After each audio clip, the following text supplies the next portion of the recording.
রাজ্যের মুখ্যমন্ত্রী মমতা বন্দ্যোপাধ্যায় সোমবার রাত 9:30 নাগাদ কোচবিহার সার্কিট হাউসে এসে পৌঁছয়।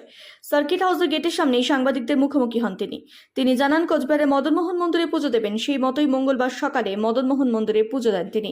পুজো দেওয়ার পর তিনি জানান, সকলের মঙ্গল কামনা করেই পুজো দিলাম। আমার গোত্র একটাই, মা মাটি মানুষ। এবার নির্বাচনে কোচবিহারের মানুষ দুহাত ভরে আমি আশীর্বাদ করেছে, তার জন্য ধন্যবাদ। তিনি আরো বলেন, নির্বাচনের জন্য 3 মাস হেরিটেজের কাজ বন্ধ ছিল, আবার কাজ শুরু হবে। সেখান থেকে তিনি চলে যান গ্রেটার নেতা অনন্ত মহারাজের বাড়ি। তার সাথে সাক্ষাৎ করেন এবং সেখানে নেতার সঙ্গে প্রায় আধ ঘন্টার মতো কথা বলেন। সেখানে গ্রিন টি খান এবং সেখান থেকে বাই রোডে হাসিমারা চলে যান। হাসিমারা থেকে প্লেনে করে কলকাতার উদ্দেশ্যে রওনা দেন। ধন্যবাদ জানিয়ে তাদের শুভার্থী হয়ে এবং তাদের শুভ কামনা করে সকলে যাতে সবাই শান্তিতে থাকে, ভালো থাকে, সুস্থ থাকে, তাদের কামনায় পুজো দিলাম। এবং বিশেষ করে কুচবিহার শহরে মদনমোহন মন্দিরে আমি প্রায়ই আছি, এমনকি রাস মেলাতেও আমার অনেকবার আসার সুযোগ আছে। সময় থাকলে আমি হয়তো শিবযজ্ঞ মন্দিরেও একবার যেতে পারতাম, কিন্তু আমি আরেকটা জায়গায় যাবো। আমি এখানে all caste, all community, all creed সকলকে সেবায় সহ আমার মা বোনেরা ভাইরা সহ সবাইকে পুজো দিলাম। আর আমার বক্তব্য একটাই, মামাটি মানুষের জন্য।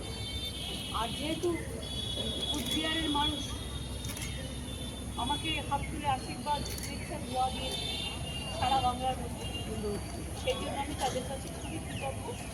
সেই কৃতজ্ঞতা জানানোর জন্যই আমার এই স্টেয়ার। তবে এই মদনমোহন মন্দিরের অ্যাকচুয়াল ট্রাস্টির চেয়ারম্যান হচ্ছে গিয়ে ডিস্ট্রিক্ট ম্যাজিস্ট্রেটে দেখাশোনা করে, এবং গেস্ট হাউসও আমরা ভালো করে আশা করি করা হচ্ছে। এবং হেরিটেজ টাউনের কাজ এই ইলেকশনের জন্য 3 মাস বন্ধ ছিল সব, সেই কাজগুলো নতুন করে আবার শুরু করবার জন্য।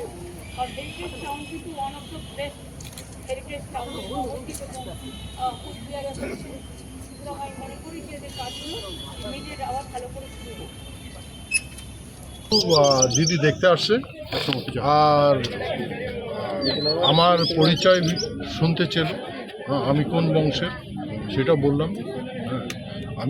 আমি সেই কথা বললাম যে আমি এই বংশের থেকে আসছি, এই বর্তমানে আমার এটি।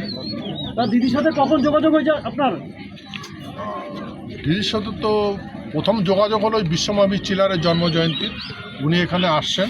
হ্যাঁ, আর আজকে উনি আমার বাড়িতে আসলেন। আজকে যে বৈঠকটা হলো, এই বৈঠকের যে বিষয়টা, এই বৈঠকটা কি আপনাদের তৃণমূল থেকে যোগাযোগ করা হয়েছিল না আপনারা কথা বলেছিলেন? প্রথম কাদের পক্ষ থেকে যোগাযোগ করা হলো? আমি ক্লিয়ার করে বলছি, আমি না কোনো তৃণমূলের কাছে যোগাযোগ করেছি, না পশ্চিমবঙ্গের মুখ্যমন্ত্রী মমতার সঙ্গে যোগাযোগ করেছি। আমি কারোর সঙ্গে যোগাযোগ করিনি। ইনি সৌজন্যমূলক আমার সাথে দেখা করতে আসছে। কবে এই বার্তাটা দেওয়া হয়েছিল? আজকে সকালে এসপি সাহেব আজকে সকালে দিয়েছে। আলোচনা হয়েছে? না, রাজনীতি কোনো আলোচনা নেই। আপনি এলাকার উন্নয়নের জন্য কিছু বললেন মুখ্যমন্ত্রী? উন্নয়নের জন্য যেটা বলার সেটা তো কি বলবো। আর আমি আমার যে ফান্ডের টাকা আছে, এমপি ফান্ডের টাকা, সেটাই পর্যন্ত আমি ইউটিলাইজ করতে পারছি না।